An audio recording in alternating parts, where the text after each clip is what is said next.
By our friend Josh Wander, who is coming soon. Who is blessed to live here. He lives on the Mount of Olives, folks. This man and his family live right here. And if you could see it, there is the Temple Mount. Wait, I'm trying to get there. Did I get there? Am I blocking? There's the Temple Mount. You see the Dome of the Rock?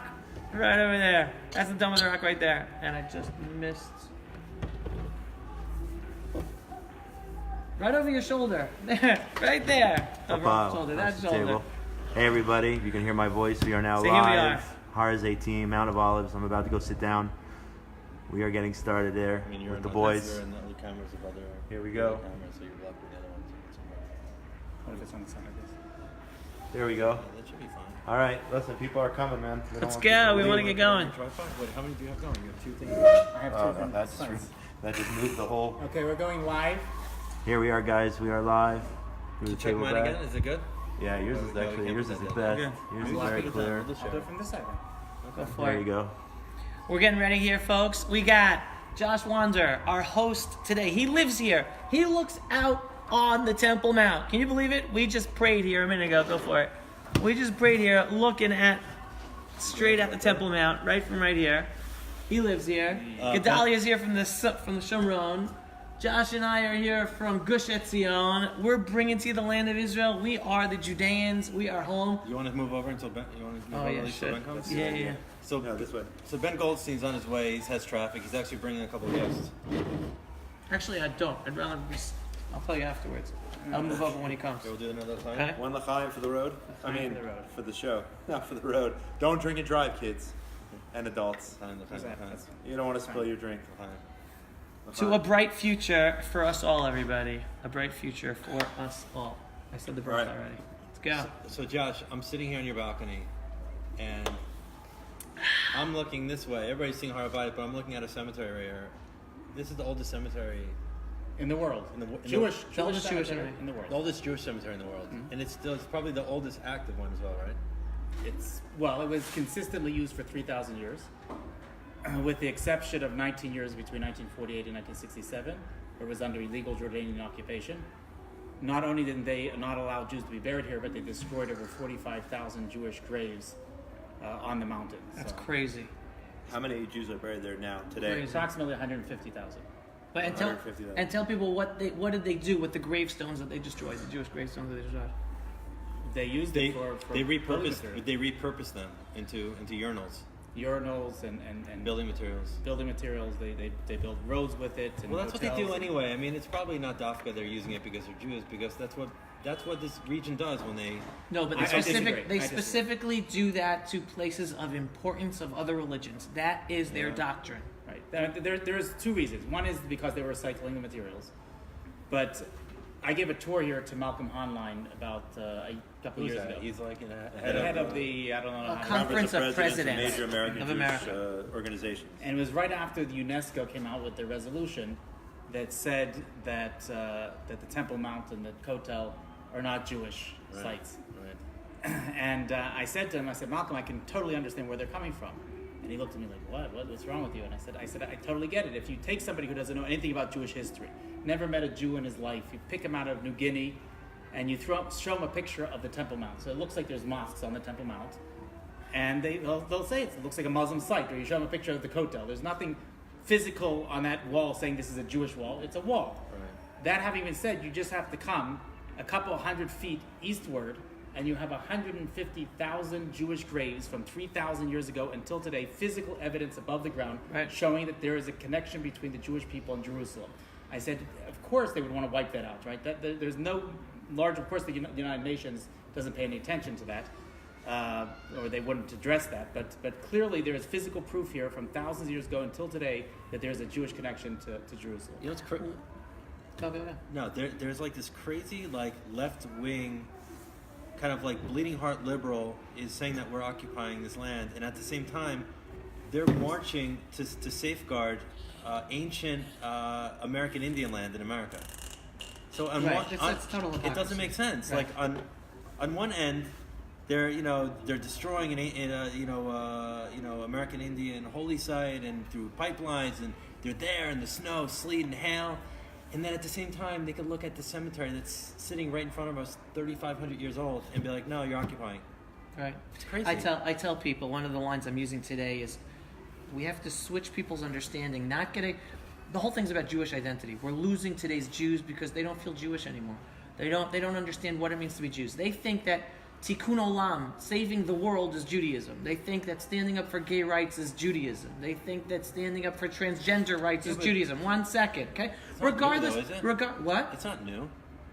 What 80 years ago, we were like, Jews were looking at communism as the new way of doing it. No, correct, yeah, every generation. Every generation exists, right? So I'm talking about today's generation, all right? But they're missing, regardless of what you say that has to do with Judaism or not. That's regardless, because that is not something unique to being a Jew. That is not what Judaism is about. And I bring that to them. One of the lines that they like to use: Israel's the startup nation. Be excited about Israel because it's the startup nation. Right? Wonderful. We're the startup nation. Technology, medical ingenuity, right? All these things. You can find that everywhere. That's not unique to Israel. Yes, we have a Jewish mind, and yes, there are things that are special and miraculous that we're able to do it in Israel, but you could find startup companies in New York and Los Angeles and in London and Paris. That doesn't make unique, that doesn't make someone feel a special connection. How is Israel the startup? How is Israel the startup nation? You take the kids to the Mount of Olives, right? Or the Temple Mount. Or the Temple Mount. You take them to where Abraham was, Elon Moreh, Hebron, Beersheba. You open up the Bible. You read the sentences of our history was here. You go take them to the Mount of Olives and you see the different graves and you learn about those people from Jewish history from thousands of years until today. That's how you understand Israel's the startup nation. That's something that's unique. That's something that develops the pride in you of being a Jew and being part of this unbelievable nation today. So who's here? I hear over our heads, speaking to Josh, I hear a group behind us. You guys can hear it. I don't know if you can hear it at home if you're watching all over the world. I mean, there is somebody visiting the area here today. Are these Jews? Are these Arabs? Are these tourists? Who is coming to check this place out, number one? And number two, what's it like for you living in this neighborhood? You have Jews, Arabs, everything is intertwined and meshed here. When I drove up, it was the second time I was here. And I remember, I was like, "Oh, this neighborhood's not so patriotic. Let me look for the Israeli flag." Right. For those, you want to give people an introduction to the Mount of Olives residential area. Right. Who lives here? And who are the people who actually are visiting? Maybe there are actually some people who are exploring that 3,000, 4,000 year old history that you were just talking about. You tell us. So, one of the cool things about the Mount of Olives is that it's not only a cemetery, as most people think it is. There are 5 thriving Jewish communities currently on the Mount of Olives. Wait, the mount is a bunch of hills together? Like it's one mountain. What is one mountain, right? It says Yerushalayim Harim Savivla, that Yerushalayim is surrounded by mountains. We are on one of those mountains that is surrounding the city of Jerusalem. We're not in Jerusalem right now. We're not in biblical Jerusalem. Right. We're outside. In fact, there is in Jewish law, you're not allowed to bury people in Jerusalem. Right. So the fact that there's 150,000 people buried around us clearly shows that this is not part of the original borders of Jerusalem. But this mountain is one of those. There's 3 valleys surrounding Jerusalem. I'm not going to go too much into the geography if you don't know it, but there's the Kidron Valley you drove through to get here. There's Gei Ben Hinnom on the southern side. You have on the other side you have Rehov Gai in the old city. The only side that doesn't have a valley is the northern side, and that's why we were always attacked. Misafon Tipatach Hara, we were always attacked from the north because that was the most vulnerable of sides that didn't have a valley to protect it. So on this mountain today, there are 5 thriving Jewish communities. They started about 30 years ago. What was known as Beito Rot. That's the yeshiva over there. Right? The former chief rabbi of Kiryat Arba Hebron, Rav Dov Lior, just retired a couple of years ago and moved over there. Wow. That's up. I mean, people to can't the north. see it, but it's. That's where That's where Donnie learned. Right. Okay. And then you have other communities coming southward. You have the community on top of the mountain, which is known as Beit HaChoshen. You got a call coming in. Yeah, that's okay. Beit HaChoshen, my daughter. Beit HaChoshen is on top of the mountain. Let's see if we can point it over there. You got mobility. You'll have to imagine it. If you're watching on these other cameras, you'll have to imagine. Yeah, it's on the way on top over there. And that is actually the best view of the Temple Mount that you get. There's 9 Jewish families currently living there. 8 Jewish families in one building, 1 Jewish family in the building next to it. That's where I pray every Friday night. We have a unique custom for those that say Lecha Dodi. There's a prayer that we say on Friday nights. There's a universal custom to turn around either to the back or to the doors of the synagogue. We actually don't turn around. The Shekhinah, God's presence, is right in front of us. We don't turn our backs to the Shekhinah, so we stay standing forward. I think it's the only shul like that in the world. Wow, that's special. And we're here right now in the largest of the Jewish communities with 120 Jewish families called Ma'aleh Azeitim and Ma'alot David. There are about 1,000 Jews currently in this community. The city just built us a mikveh. The city here in Israel, it's a ritual bath that Jews use. Our audience is like I think like me, right?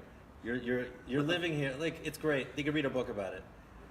You know, they could read a book about the neighbors and everything like that. But you're a few dozen families living amongst pretty like not so friendly neighbors, cousins of ours, the Arabs.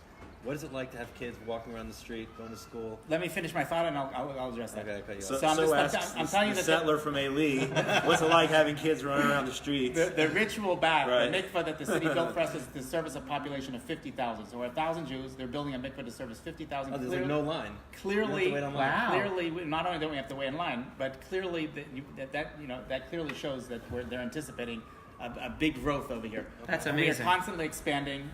We have 17 new apartments going up across the street, another 50 after that. And further to the south in what's called Kibbutz Zion, they're going to build 400 Jewish apartments. So this place is going to be booming. Where's the Yemenite village from here? The Yemenite village is right behind us. Oh, it's right behind us? Down below. So to answer your question, I call this, where I live, the safest neighborhood in Jerusalem. I call it a gated community. My oldest son calls it a refugee camp. It's a matter of perspective. But once you're in our gates, we have zero crime. We don't lock our doors. Kids walk around 24 hours a day unsupervised. We have security on the outside. On the inside, we have a perimeter.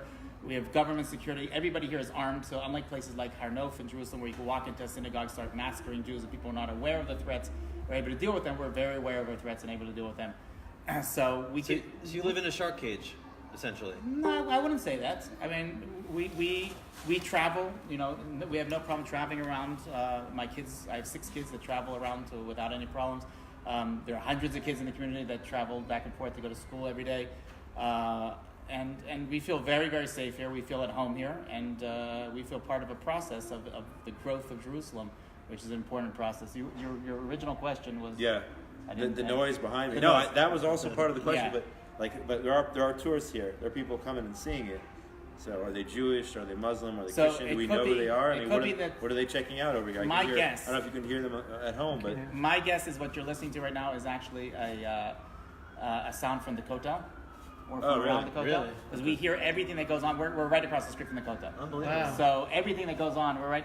What you're seeing behind us is the southeastern wall of the Temple Mount. And the Kotel is right behind there on the western side. Okay. So any event, whether it be a swearing-in ceremony of the army, a bar mitzvah, whatever it is, we're here. Your Birkat Kohanim, definitely we hear it. You don't have to move. I want to take a step back for everyone because people might not understand. Yeah, I don't know if I'm going to be able to hold this for an hour like this. This was a bad idea. Is there a way of Do you have a tripod on that? No, I don't. People might not totally understand. Like here, we're saying that we're in. Gotta get that on film. Here we are in the Mount of Olives. The Mount of Olives is in what people mistakenly call East Jerusalem. Okay? So, again, when people talk about East Jerusalem, they're usually in the context, or the media is like, Jews don't belong here, right? It's East Jerusalem. It belongs to the Arabs. It's a majority of Arabs. Jews get out of there. This has to be a part of the future state called Palestine, and Jews shouldn't be allowed to live here. So first of all, you just heard about 1,000 Jewish families who live on the Mount of Olives, which is part of East Jerusalem. You also heard how the Mount of Olives is historically Jewish, right? The Mount of Olives, we have, how many graves were here? How many? 150,000. 150,000 Jewish graves for over 3,000 years. How can this place not be connected to the Jewish people? That's crazy. That's just crazy. This place is Jewish. Not even to make such like a long, drawn-out argument about why we belong here. It's just a. But how can you say There's that? 150,000 dead Jews buried in here. You're telling us that what? We're not allowed to be buried here, and we're not allowed to live here. If you say that to somebody and they still argue with you, just walk away. There's no talking to them. Seriously. Anyway, so you just slap them in the face with 3,500 years of history with 150,000 dead Jews. Okay. in the ground. All right. And that's it. Anyone who comes to my tours knows this, but I take people around the Mount of Olives, and I show them these ancient graves. In olden times, I'm not going to go too much in detail but in ancient times they didn't actually bury people in the ground like they do today, but they were put in the ancient Jewish burial practices where they would take the body and they would put them inside of a burial cave. The body would decompose, they would gather up the bones, and they would put them into these boxes called ossuaries, and they would replace them into the cave.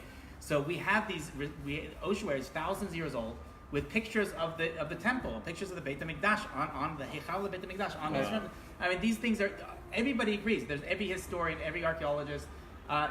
It's funny because the Waqf itself actually published in 1920. Who are they, by the way? Oh, no, the 1920s. Islamic Mistrust.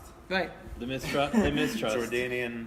They published a pamphlet back in the 1920s, right? The Muslims published a pamphlet Dome in the of the Rock 1920s. is on top of Solomon's temple. Right. So even they agreed and And they're admitted trying to to this erase today. that. Right. All right, I'm going to play devil's advocate here if I can. Okay. All right. You guys gave great history. Go. There's no denying the fact about the facts about where we are in our history to this place, and then you'll have somebody who'll come to you. Let's say I'm on a tour with Josh Wander. I visit Malaysia team, and I'll say, well, Josh, all right, you're describing 3,000 years of Jewish history. I see your cemetery, and you're talking about the fact that in 1920, so many years ago, almost 100 years ago, somebody said that, the Jews were actually here for thousands of years. But you can't ignore the fact that there's so many Arabs here today. So I'm playing devil's advocate here. ignoring? there's no zero. You see, I'm just telling you because I've gotten this before, and I've That's a gotten, huge I've gotten, point. I've gotten this That's- question. But you're ignoring the modern realities of what's going on here. Look at how many thousands of Arabs live here. You Jews are coming in here. I have two answers. I'm playing devil's advocate. I have all right? two I want answers. to see how these guys do. I have two answers. Number one, according to that logic, we shouldn't be in Israel at all. We're how many? 6 million Jews in an area of 100 and how many Muslims? 350 million. 350 million Muslims. We're surrounded by 350 Muslims. So that same logic then applies to that Jews shouldn't live in Israel at all. Point number two, the safest Muslims in the Middle East of all kinds are the ones who live under Israeli rule. The more Jews who live in areas, the safer the Arab Muslims are who live amongst us. Yeah. When they live amongst their own, they're not safe. The Sunnis are killing the Shiites. The Shiites are killing the Sunnis. They'll be killing Jews. It's only by us living, we're actually providing more safety for those Arab Muslims who live amongst us. Good answer. Those are my two You answers. answered. I have a different point. My point is that it's only the Arabs that it's a zero-sum game. They want to have a Palestinian state, no Jews. You'll never hear Jews, even the right-wing Jews, say we're going to have a Jewish state, no Arabs. Even the most right-wing Jews, because at the end of the day, the right-wing Jews that don't want the Arabs to be around are simply because they're dangerous. And we don't want to fight anymore. We're just like the hell with them, right? The people who are just like, whatever. But at the end of the day, people need to understand is that just because we're here, it doesn't mean there's no zero-sum game. It doesn't mean because I'm here, you can't be here if you're an Arab. It's not in our psyche. That's not the way we're built. Okay. That's Good what job. Good answer. Again, devil's advocate, because those are questions, and I think it's important that we talk about. Do you agree? No, living, but- do you agree living questions here? that Do we you get, agree living questions here? that I get debating other people, and there has to be, Wait, there has to be let's answers. ask Josh what he thinks. He's actually living here, and the whole zero-sum game kind of idea. So I first of all, I absolutely do agree that we can live in peace with our Arab neighbors, assuming that they understand that this is a Jewish state. As soon as they say that this is an Arab state and we say it's a Jewish state, and then there's no negotiation at that point. You either have to come up with this stupid idea of a two-state solution in order to split us into two states, or you have to go to war. There's no other option at that point. If you're saying that this is going to be an Arab state, this is going to be a Jewish state, there's no discussion. As soon as they recognize, and I think a lot of them do, because you asked about me living here. I think a lot of people, even though they won't tell you on camera, a lot of them admit privately, Your neighbors. that my neighbors, Yeah. that it's much better to be under Israeli rule. I'll give you an Are example. they religious? Do they pray 5 times a day? No, this is yes. Some yes, some no. This is a good point. This is the point that I want to know. I If don't they're think- willing to relinquish sovereignty over their land because it's against Sharia law No, to do that. they will never admit to relinquishing. Yeah, continue. They Let will me never just tell you, admit that. right behind us over here is what's called the security barrier. It's a big wall that they built. Trump dreams about it every night. I just did a video about it before with a big mansion in Pismi. So when they were building this wall, it wasn't overnight. It took months to build this wall. So the people, the Arabs that were on around that area had to decide which side of the wall they wanted to be on. Did they want to be on the Palestinian Authority side, or did they want to be on the Israeli side? Guess what? Yeah. Everybody moved to this side. Nobody wanted to be on the Palestinian Authority Yeah. side. They all understand that the best thing they can ever dream of in the whole Arab world, not just here in this region, but in the entire Arab world, the best they have it are the Israeli Arabs that are living here. They have all the rights of Israeli citizens. They are in all sectors of the society, including judges, in the army, in the police, Parliament, in the parliament, in Supreme Court justices. Even I mean, they have everything. For them, for the ones that are in the parliament, now that you mention it, to actually get up and say that the lies that they say, to get up and say that this is, you know, we are occupying and we are a terrible Jewish state that's occupying, and that is just stabbing us in the back. It's unbelievable that we allow these people to be in our parliament. They also don't represent their own people. Most of the people don't even vote for them. They don't anyway. like them. I don't like them. There was a video during the election when one of the residents of Nazrat drove up his car, one of the new MKs, the Arab MKs, was screaming at screaming in the camera, and the guy told him, "Get out of here, go home. You don't represent us. You don't have our interests in mind or whatnot." That's right. So wait, And I want to tie in what we're talking about to the Temple Mount. For those who don't understand, who can't see, we have to move these. the Temple Mount is right behind us. If you can see it, you can see the Dome of the Rock. The Dome of the Rock is right over there, right over there on some of these cameras. Okay, I'm going to tell you what the secret to peace is. Okay. All right. Oh wait, The secret to peace. The secret to peace happens to be directly, in my view, directly connected with the Temple Mount, right? And when I say peace, I'm not talking about the House of Peace. And I'm not talking about a piece of paper that says peace between two leaders. That's never going to happen. The Muslims are never going to sign a piece of paper of total peace. It's not going to happen. I'm talking about true peace where we're living peacefully side by side with one another, with those who want to live in peace with us, because there are always going to be those who will never want to live in peace with us. Okay? What's the secret? First of all, to understand the secret, you have to understand what the problem is. We're not talking about a land conflict. We all know about this. We're talking about a religious conflict. It's all about a religious conflict. There's no political solution. There's no political solution. None. It's about Islam wanting to dominate the world and dominate over Judaism and dominate over Christians and dominate over everyone. Okay? That's what it's about. That's what it's about. Yeah. Okay? Long term, I think. Short term, I think that I think maybe it's nuance, maybe for our audience, but I think we spoke about this once at other roundtable. Is that under Islam you can't convert out of Islam, otherwise punishable by death. The same thing is about land. So although they may have a world domination, they're not fighting for Iceland right now, right? They're not building they're not fighting for Iceland. What they're trying to do right now is get back what was in their hands in the past. Right. And so that's what But then they're going to go after Iceland. That's why this is a big center point, because it's not the actual space in the land, but it's a symbolism of building on top of the ruins of somebody else's holy site, which they do also in India. Pakistanians also do it in India, the Kashmir district, and they're dealing with the same exact problems. Right. Well. It's what about dominating in Europe, all. What about in France and in Spain, the biggest mosque. Spain, the biggest mosque was built on a church. Right. Because Islam is about dominating and making sure according to them, they're the only true God, and all the other religions are fake gods and fake religions, and therefore they're about domination. And now we come to the secret to peace. The secret to peace is understanding the whole world, not just Israel. The whole world is in this religious war. The whole world is asleep except for Islam. Islam's the only one fighting this religious war. The rest of the religions are not fighting it. We, the Jews in Israel, are fighting it, but not as a religious war. We still haven't woken up to that. So why is the Temple Mount the secret to achieving peace? Because this place is ground zero for the acceptance of God in humanity today. And as we allow the Muslims to dominate the Temple Mount, they feel that they dominate over us. The only way to achieve peace is to finally give the message over to the Muslim world that they no longer dominate over us. So the way to achieve a peaceful coexistence with them is for the Jews, the state of Israel, to finally act as the sovereign on the Temple Mount, allow freedom of worship for all. Okay, as the Torah tells us, the people of all the nations are supposed to pray there, where Jewish sovereignty is felt, is understood, is accepted, and where the Muslims will finally realize they are no longer the domineering ones in the world. Yes, that will bring about bloodshed, but that Or maybe not.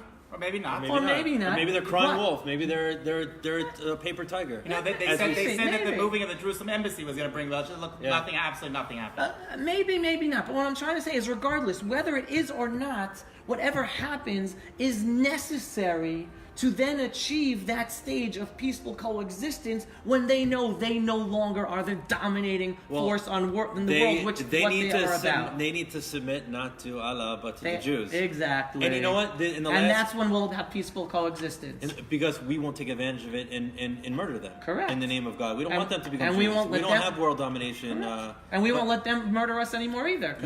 You fought in the last Lebanon war, right? I remember the whole story, right. Whatever. And I don't know if you remember, but Nasrallah, right, the head of Hezbollah, he was interviewed about the war in Israel, and he says our goal is to destroy Israel, to take God to take God out of this world. That's what he said, which is kind of in place what you're kind of saying about building the mosque or building the Dome of the Rock on top of covering up our channel to God in this world. They're trying to cover up. It's like this domination thing. And the same thing, I just made a... You mentioned two things, and I'll just share the experience I had this week. You mentioned Spain and you mentioned coexistence. Yeah. So this week I spent some time with a group of 10 Spanish, call them VIPs, including journalists, including a member of parliament from a centrist party, and 8 other people, also, very important VIPs. Yeah.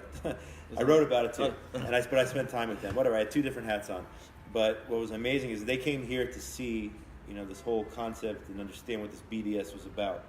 And you mentioned Spain, so they're from Spain. They came over here, and Spain is one of the leaders in Europe who are pro-BDS. There's one city, I think Valencia, one of the cities there, passed into their bylaws. Yeah, but their courts, their national courts rejected it. But yeah, but you can see their attitude. Yeah. So these people were here. They were touring. They specifically came to Judea and Samaria. They were touring throughout the Shomron. They were touring Gush Etzion, and they were visiting the Jordan Valley. Also, Bikat HaYarden. It was actually Ministry of Strategic Affairs was involved. The Jordan Valley Regional Council was involved. And the most amazing thing is that when they came and saw these Arabs working in these factories, side by side, in the Jewish factories, with Jews. Right. So I interviewed the MP, the member of parliament, and he said to me, this is unbelievable. He said, I was never for BDS, right, but to see that this coexistence on some levels, again, it's not a perfect coexistence by any stretch of the imagination, and I've said it before, because I can't go into Jericho, I can't go into Ramallah, Bethlehem, all these other places, but for him to say that What's under BDS, Jewish control, right? Which is under Jewish control, BDS, he saw that BDS would hurt the most. It would hurt the Arabs who were working in these factories. What happened to SodaStream? No, nothing. That was nonsense. No, but they had to move. They moved down. They left Mishra Adumim. Now, whatever. Now they just got bought up. Let's be real. Did you see their new commercial, by the way? I just saw it today. About the water bottles? Yes. The guy from Game of Thrones. Brilliant commercial. No, I didn't see that one. Brand new. Just came out. You got to check it out. SodaStream commercial. We got to share the truth about SodaStream. PepsiCo. I don't know. Maybe you know a different truth. But bottom line, before you do that, I just want to say it was just amazing to talk to these Spaniards, who come over here and think they're going to get one picture, see a whole new other side of the reality. The truth. Here with Arabs they won't, because the Arabs, as you said before, they can't go on camera and admit it. Right. But to have a smile on their faces coming to work every day and have to make Israeli salaries and all these other things because the Jews are there. And they can't admit it, but much better than life under the PA. What Josh is referring to is all the businesses in Judea and all these businesses in Judea and Samaria that Jews and Muslims work together. That when BDS talks about boycotting these businesses, the ones who lose their jobs and lose the salaries that are much more than they make under the Palestinian Authority are the Arab Muslims who live in Judea and Samaria. They're the ones who suffer the most, more than the Israel businesses. What were you going to say about SodaStream? All right, so let's put the SodaStream on hold for a second. Right. I want to ask a question for you. Yeah. Why does it take a mission from Spain to come to Israel to see the truth when I could go online right now and I could watch an eagle in Utah lay an egg? Seeing is believing. Seeing is believing. I could believe though. You can see it. No, the point is seeing it for yourself. No. I don't agree. Yeah. Okay, if you see it for yourself, and you're like, wow, it's great seeing it now in person. That's another story. But it seems like there's some sort of level of woeful ignorance. There's so much information out there. People are putting their head in the sand, and it takes somebody, or maybe they're just too busy with other things. There's an equal amount or more disinformation. That's why. Because when you put into Google Israel, you get Palestine.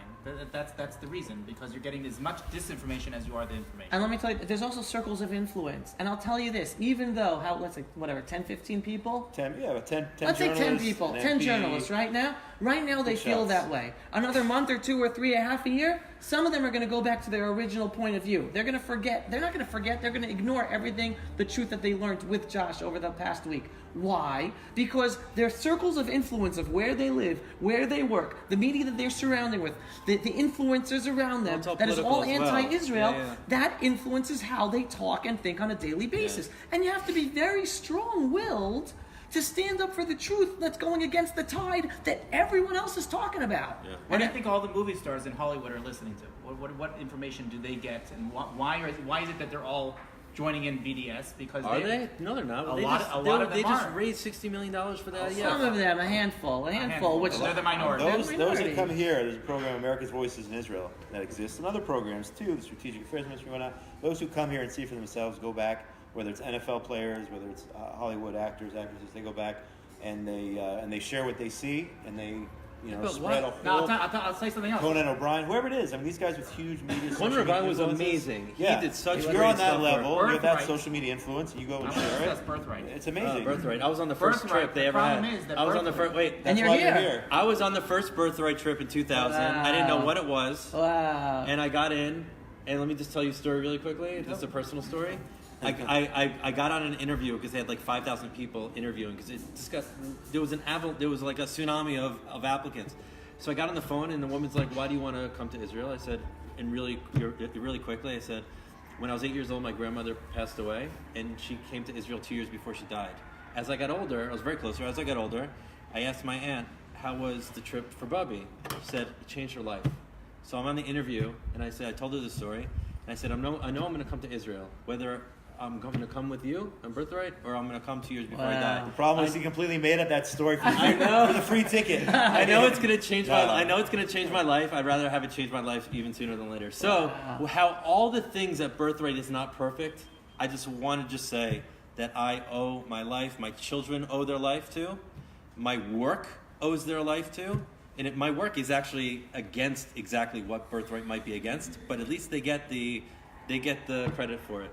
Yeah, so no, they're- So the flip side of that is that depending on which birthright you're on, Right. and who your guides are, I was you're with getting Leave a very Note. I was different with Leave perspective. You were in Note. a That good was a group. very Jewish centered, which is they're not actually not part of the mainstream anymore. They do Birthright next. My point is that there are a lot of people that come on Birthright, they see it with their own eyes, but then they go back, especially the ones that do the Birthright Extended, and they're grabbing them and saying, you saw the Israeli narrative, now the American thing to do is to listen to the other side, to listen to the other narrative.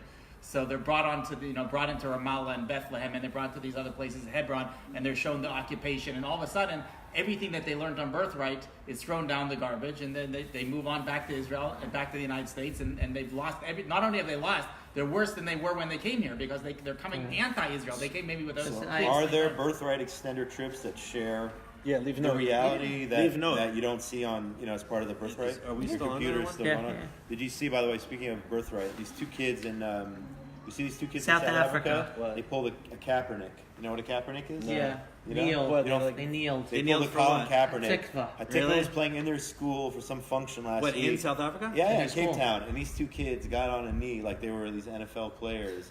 I mean, these are kids. They got some sort of You know what? punishment, not for I mean, because of what they did, but it was a punishment. Apparently, it was like an educational punishment. I don't know what that means. We don't know what that means. There was an article about in the paper today that these kids got on one knee. I mean, they need some sort. I don't know if South Africa has a birthright or whatnot. They have a very terrible situation there. There or anywhere else. I mean, I know the U.S. and England or whatnot. But 80% of Jews didn't leave Egypt, right? Is that what they say? 80% of Jews? Yeah.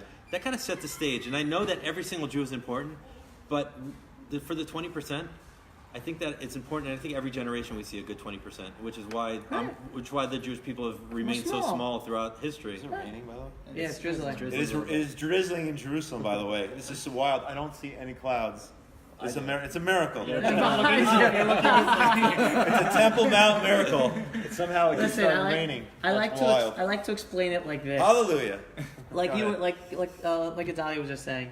In every generation, there is a weaving, right? Weaving, is that the word? A sheafing process. Sheafing, yeah. There's a sheafing process within the Jewish people.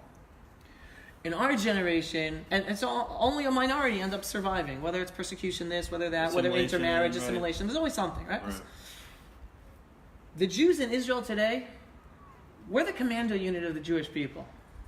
We're the right? spearhead. We're the spearhead. We're the one having children. We're the one having 6 children, as Jews in America are assimilating having 1 child. Exactly. That isn't they're Jewish. going to be gone. Right. They're going to be gone. Jews who do not come to Israel. And again, it's funny because it's not funny, sad, whatever you want to say it, because historically we were always lost to persecution.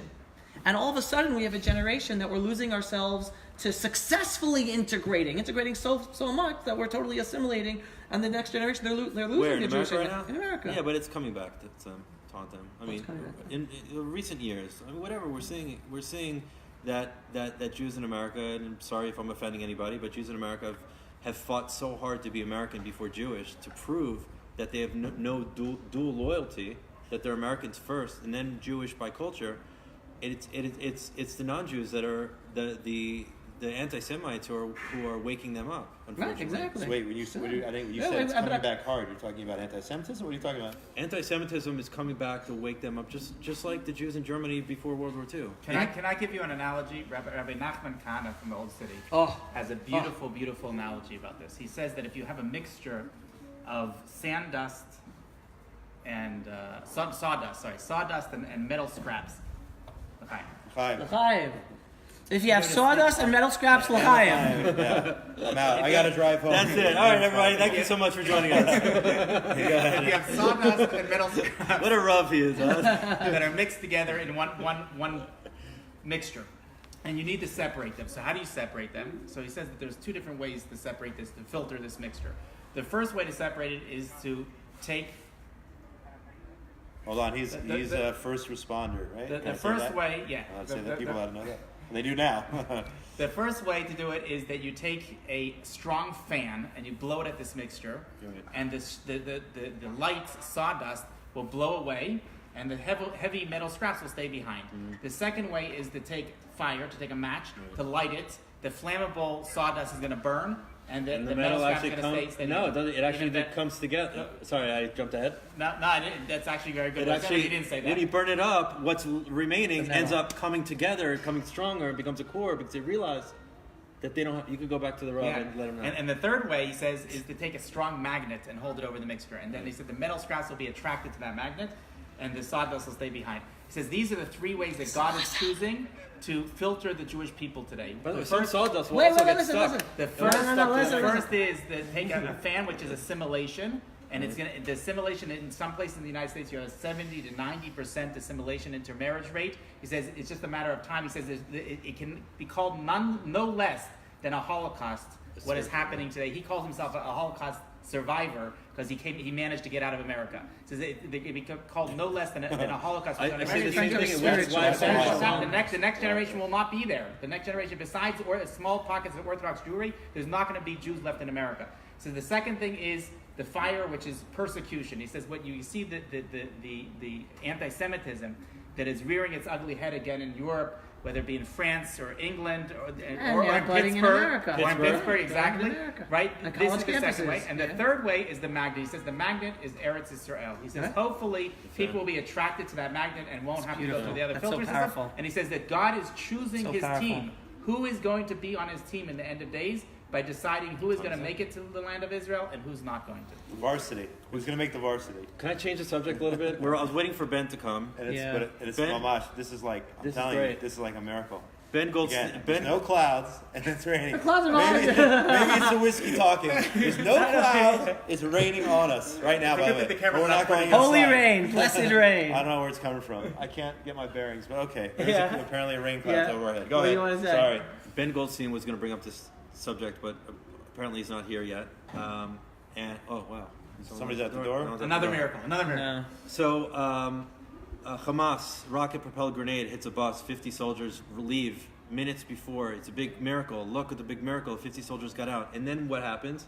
We see this video surveillance of Hamas surveillance, watching the soldiers on the bus. You spoke to Caroline about that. Leaving the bus, waiting a minute and a half, and then blowing it up. Correct. So it wasn't why? a miracle. It was It planned. wasn't a miracle. It was planned. It was planned. It was a warning shot.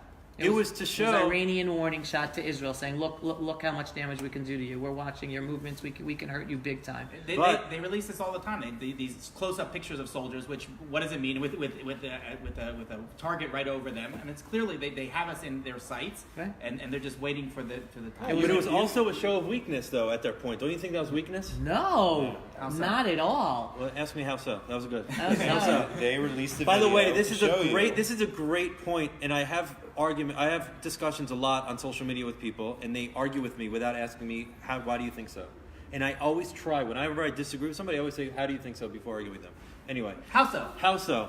Just like you said, because it makes sense logically. I didn't even think about it before, because you see the video. From the video, you know that they're watching you. Yeah, you know they that know. they're there. So this again was a. Why do you think it was weakness? I think it was a point of weakness. I was actually talking to Ben about this before on WhatsApp, is because Hamas knew what would have happened if they actually pulled the trigger a minute and a half earlier. Correct. It would have been the last thing that they would ever have done. We would have been in a full-scale war, and the public opinion today is to say, I'm sending my sons, my grandsons, my daughters, whoever is in uniform, I'm going to send them in until you get the job done. And they're not going to let Bibi off the hook. No peace plan, nothing, whatever, because 50 soldiers would have been killed, and that would have been the end of Hamas. Now, Hamas, as much as they would like to think that there's this Islamic Jihad, big terror organization, they, just like every leader of people, they have to start becoming more, what's the word?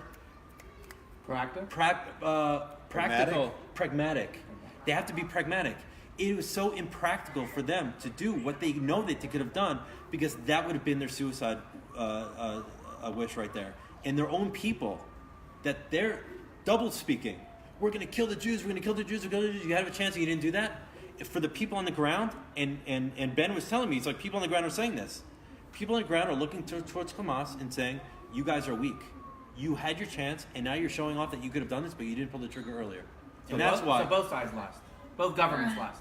I accept. I You accept. don't, No, I don't. I accept. I accept the logic. Wish it doesn't. It would not take something like that. I mean, you would think 500 rockets on civilians is enough to destroy Hamas. And again, I actually am completely against sending our soldiers into harm's way back in Gaza. I've said this on this show before. I say you turn off the electricity, you throw away the keys, you lock it, and that's it. And that's it. Let them deal with their own leaders. If they don't like Hamas, who they elected to power back in 2007, if they had enough of Hamas, who's not giving them electricity, who's hijacking their humanitarian aid for their own rockets and for their terror tunnels, turn off the electricity, stop with this. As these 500 rockets were being sent in, we freaking sent there's trucks going in humanitarian Gaza. equipment Do in. you know why? Rockets are going in, and they're Do going you in. know why? Because we're ridiculous. Because we're Do you idiots? know why? 'Cause we're Because the ridiculous. heads of the army and intelligence services are telling Prime Minister Benjamin Netanyahu, and I know this, I'm not just saying this, I know Right. this, are telling him that the biggest disaster for Israel is a humanitarian crisis. More than war. Why? More than war. Why? I can't tell you why they're saying that. Because I of know world they're opinion, saying that world because opinion. of all of a sudden we're going to be crucified by the world. Is it political? No, because then that will allow all of the that will allow for hell to break loose on Israel in every way. That's kind of what I whatever. interviewed Dan That's Diker what- this week. That's what And they're he- telling and he you. said something They're more similar. afraid of humanitarian crisis in Gaza. right. So why don't we than build anything why else. don't we build a think big it's- cement wall around Gaza, except on the southern border where Egypt, and let them do whatever they want? And guess what? They can't plant bombs My anymore on bottom a line fence. is, I made Because Aliyah. I disagree. Right, I disagree. I've but been here in it's crazy. 2002 when we had Operation Protective, whatever it was called. Whatever was in 2000. Who knows? Protective Edge, I Protective think. Edge. Yeah. Yeah, 2002 after Yeah. the suicide bombing in the Park Hotel. 29. Chomat Magen. Hamas Magen, Protective Edge. 29 Jews murdered. Yeah. And then afterwards we took action or whatnot. But we had these incidents where Israeli soldiers were going door to door and were getting killed left and right in Jenin or whatnot. And then we had what happened in Sajahia in Gaza. And I can't even tell you the Lebanon War and the other two Gaza operations, all this stuff. We're sending our soldiers in, and instead we're dropping these warning bombs over their heads so the Hamas people know to get out. good. And then we have, Perfect, beautiful. they're dropping these bombs on empty buildings or whatnot. And then when you send in the Listen, soldiers, But you know the other. enough sending soldiers in to fight these battles You know- victory is not the strategy. So you just Yeah. brought up the other Achilles heel for our leaders to decide to go to war, because the ones who are calling the shots on any war we start are not the generals; they're the attorney generals, The army Right. right now is run by the lawyers. American army as well. And how do you fight a war army run is by now lawyers on run one by side lawyers. and terrorists on the other side? Exactly. So they're afraid to go in because they know that even if whatever they want to try to do is going to be held back by the JAGs. Yeah, but why are Right, the military lawyers. prosecutors and whatnot. Yeah, but why? I hear what you're saying, and I say it's sad, and I don't accept it. I know. I hear what you're saying. I know. Yeah. We have to overcome Yeah. it. Why are we held to the international legal standard of war when the people we're fighting don't recognize it It's all? not even an illegal standard of war. I have no clue where these rules came from. They're made up over the years. There's no historical legal standard of war. Even the Geneva Convention. Even if you want to say the Geneva Convention, whatever it is, right? Let's just say that there's a moral standard of how you fight, engage people. For instance, you're supposed to fight in uniform, right? Whatever. That's a nonsense. Whatever. That's one of the rules of engagement. Yeah. And so on the other side, we have Hamas, who is hiding in civilian populations, and we're meant We can't do anything. It's like playing a soccer game where one team's playing soccer, the other team's playing rugby. Right. And no, you have to keep playing. You can't use your hands. You have to only use your feet, and you're not allowed to check. You're not allowed to have any body contact. And the other side's playing rugby. We with you. can't win. It's impossible. Right. That's the catch-20. That's the catch. The only way we're gonna win militarily is if finally we have a leadership who says we have to protect and do what is necessary to protect and screw all these It's willing to rules. pay the price to the international community. Exactly. Well, do you think Naftali Bennett, who's Josh, you would know. You're involved in government. You understand what I'm goes. a central committeeman, so I'm going to pass on that comment. For which part? I do You allowed not- to say which No, part? we have to talk. Jewish We have to Party. talk. Politics? Okay, we're Naftali Bennett? We're going to talk about Naftali Bennett and bite to a D. But Everybody, this this is got one of really the- loud. Oh yeah. Our neighbors are praying. They're not praying. Mincha. They're not praying. What are they doing? 5 Calling times a them day. to First of prayer. all, this is the city of the yells and the bells. We hear it all the time. But besides that, let me just say Yells and quickly, bells. For Jews, we say any blessing that we say Baruch Atah Hashem. We Yeah. immediately make a connection between us and God, and we create some sort of interaction, some sort of dialogue between us. What they're doing is they're saying Allahu Akbar, God is great, He's merciful. They're using He's not adjectives to talking to- describe Him, I hear but ya. they're not speaking to Him. They have nothing in their theology. They're speaking to God. They're describing God. They don't have the right to speak to God. So what they're doing 5 times a day, although they call it a call to prayer, is actually not prayer as far as Jews are concerned. But okay, Interesting. I mean, it doesn't really technically mean Allah is the true. Doesn't it mean Allah is the true God? they're speaking about Him. Right. They're not In the speaking In a true third one. person. They don't have Right. like a direct relationship Correct. essentially. And in the 5 times a day, it's not praying. It's Different speaking than about our God. prayer. It's speaking about Speaking God. about- By the way, if my name Gedaliah was in Arabic, my name would be Allahu Akbar. Right? Gedaliah Oh, means God is God is great. great. God is great. Nice. That's true. All right, you want to go politics? Let's go politics. But okay, so politics. for anybody who doesn't know, Avigdor Lieberman, who lives in Nokdim. Nokdim, which Gush is Etzion, an baby. eastern Gush Etzion, quote unquote settlement, deep in the West Bank. Deep. 10 minutes from Jerusalem. You're right. Yeah. By the way, anybody who thinks anybody who sees deep in the West Bank in any publication, just understand that to drive from one side to the other is about 40 minutes. Get your map out before you At the leave. longest, Can I just say That's something? just the length. Whoa, The width is I have to say 15 something. minutes. I mean, we are right now deep in the West Bank. You're right, Now yeah. understand, we are in the middle of East Jerusalem, and this is considered by the world as deep in the West Bank. Even though Ben Yehuda is about 12 minutes from here, Ben Yehuda Street. So, Yeah, go. so apparently this chatter, not more than chatter, Avigdor Lieberman, the former defense minister as of yesterday, came out publicly saying that Bibi Netanyahu was tying his hands, and he wasn't able to do the job, and therefore, if he's not able to do the job, he's going to leave. And so here comes Bennett. our savior, Naftali Bennett, who's been an amazing education minister. If anybody who has kids in the school systems is very, very happy with him. And Ayelet. And Ayelet Shaked. Justice The Minister. best justice The minister ever. adjustment, which in my opinion, sorry, but if she wants a political future as prime minister, she needs to will. switch back to Likud. Right. Sorry. We don't have to agree here. don't We don't agree have to with that. agree. We don't all have to agree. Yeah. But Naftali Bennett, what he said that the government right now is very fragile, that the government is made up by numerous parties, and they need to have a majority in order to be Yeah, a so they have a government. majority of one but right now. So the majority 61. won. So Naftali Bennett sees his opportunity, says, I want defense minister, as like I would love him to be defense minister. And of course, Bibi Netanyahu and Naftali Bennett used to work very close together, and maybe too close that they don't like each other personally. So hopefully they could get together professionally, but I don't think that Bibi Netanyahu is going to be so quickly to to hand over the portfolio. They're meeting apparently tomorrow. No, Are aren't they? they meeting tomorrow? I think they're meeting tomorrow. And I think I Kaplan forgot already what said happens, today. but all this is unfortunately again going I back think you to missed Gaza. the point. I'm sorry. Go ahead. You just missed the main point, which is that unanimously the Jewish party members Jewish of Home Knesset, Jewish Home Party, Right. they said that if Naftali Bennett does not get the ministry, They're leaving then government, they're leaving the and we're government. going to Then go to we'll have elections. and Elections. that'll But- make the coalition fall. Yes, but that's the first. That's the first requirement. The second requirement is for Naftali Bennett, knowing what Avigdor Lieberman was just saying. He's saying, don't you dare don't even put the cuffs back in your locker. Like, if I take this, I will take this position, and you're not going to put the cuffs on me. I'm going to rule that. I'm going to lead the military in the most moral Some way. background. Victor please. Miller. I don't know if Lieberman was ever even in the military here, but No, but he was a bouncer in Russia. but Naftali.